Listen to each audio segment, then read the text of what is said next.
Hello everyone, আসসালামু আলাইকুম। কেমন আছেন সবাই?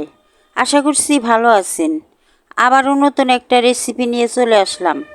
আজকে আমার রেসিপি হলো চিংড়ি মাছ দিয়ে কচু পাতার ঘন্ট। আশা করছি রেসিপিটি আপনাদের ভালো লাগবে।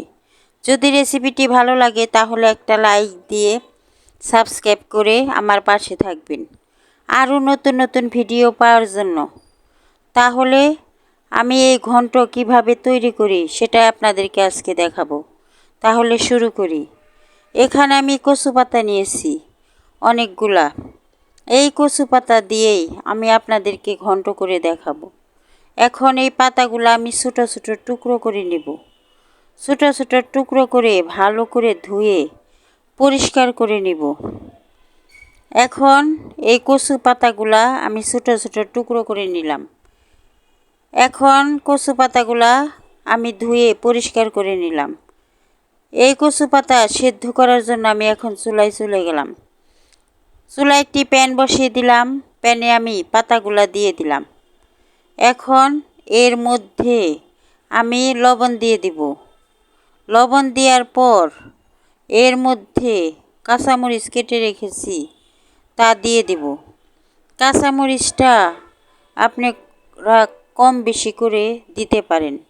এখন ঢাকনা দিয়ে ঢেকে আমি কিছুক্ষণ সিদ্ধ করে নিলাম। পাতাগুলো আমি নেড়ে দিলাম। যতক্ষণ না এই পানি শুকাবে ততক্ষণ পর্যন্ত সিদ্ধ করে নেব। আবারও ঢাকনা দিয়ে ঢেকে 3-4 মিনিট সিদ্ধ করব। 3-4 মিনিট পরে ঢাকনা উঠিয়ে আমি দেখি পানিটা একদম শুকিয়ে গেছে। এখন নেড়ে চেড়ে আমি কচু পাতাগুলা একদম ঘন্ট করে নিব। এই খুরচুনের সাহায্যে আমি একদম গালিয়ে নিতেছি, মানে ঘন্ট করে নিতেছি। পানিটা একবারে টেনে গেছে। এখন এই পাতাগুলা আমি বাগার দিয়ে নিব। চুলায় আবারও প্যান বসিয়ে দিলাম। প্যানের মধ্যে আমি পরিমাণ মতো তেল দিয়ে দিলাম। কেটে রাখা পেঁয়াজ রসুন দিয়ে দিলাম।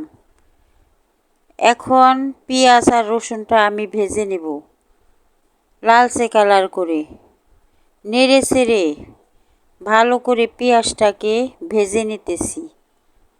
একটু পর পর নেড়ে দিতেছি, তা না হলে পুড়ে যাবে। রসুন আর পেঁয়াজটা লালচে কালার হয়ে গেছে। এখন এর মধ্যে আমি চিংড়ি মাছ দিয়ে দিব। চিংড়ি মাছটা আমি রসুন পেঁয়াজের মধ্যে দিয়ে দিলাম।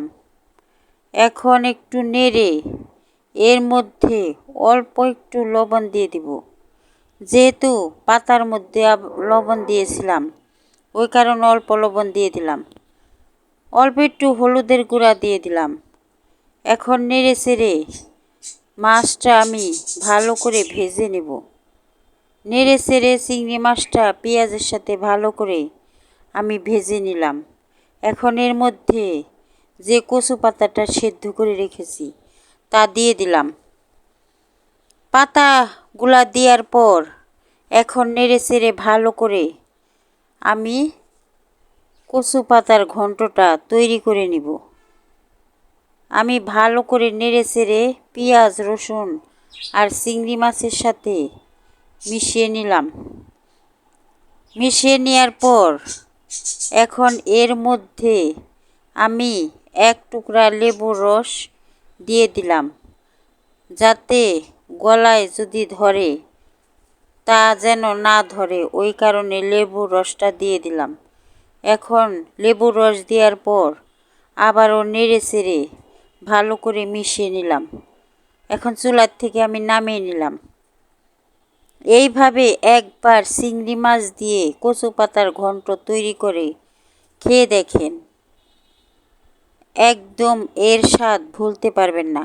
যদি আমার রেসিপিগুলো আপনাদের ভালো লাগে তাহলে একটা লাইক দিয়ে সাবস্ক্রাইব করে আমার পাশে থাকবেন। ধন্যবাদ সবাইকে।